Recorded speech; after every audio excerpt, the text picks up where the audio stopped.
Assalamualaikum warahmatullahi wabarakatuh. Alhamdulillahilladzi hadana lihadza wa ma kunna linahtadiya laula an hadana Allah. Asyhadu an la ilaha illallah, asyhadu anna Muhammadan abduhu wa rasuluh. Allahumma shalli ala sayyidina Ahmad, sayyidina Muhammad wa ala alihi wal mahdi khalifatihi wa sallim. Amma ba'du. Bapak, saudara, sahabat dimulakan Allah, taraso pulang kampung.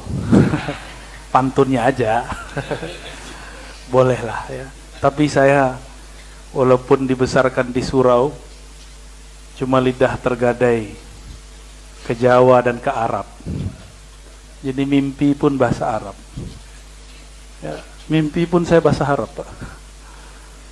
Dari umur 18 tahun itu mimpi saya bahasa Arab terus sampai sekarang. Kalau jarang saya mimpi bahasa Indonesia, sesekali bahasa Inggris ya. Kalau habis ngajar teks Barat, Orientalism dan Al-Quran gitu, baru saya mimpi pakai bahasa Inggris. Tapi rata-rata bahasa Arab.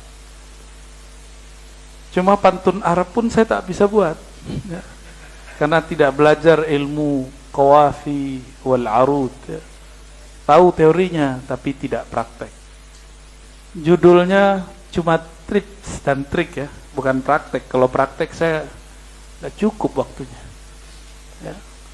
Kalau praktek, oh Bapak bisa nangis-nangis nanti ya.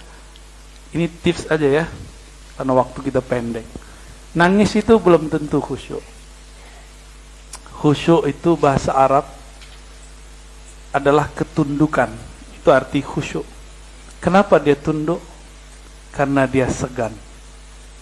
Kenapa dia segan? Karena dia kenal siapa yang disegani. Itulah inti dari khusyuk. Jadi kalau diringkas, apa itu khusyuk? Menghormati yang dikenal. Baru matanya tertunduk.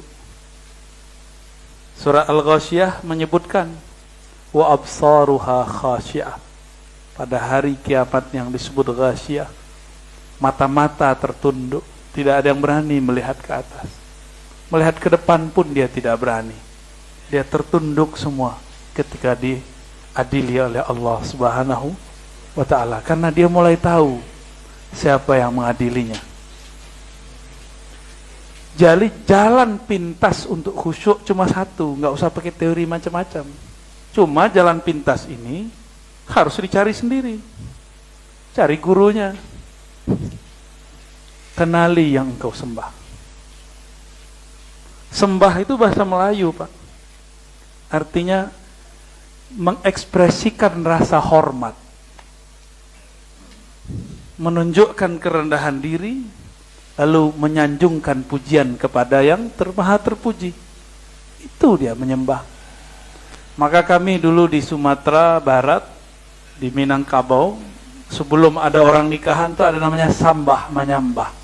Bukan berarti datuk nyembah datuk. Nyembah dalam artian bahasa agama, tapi sembah dalam artian takzim.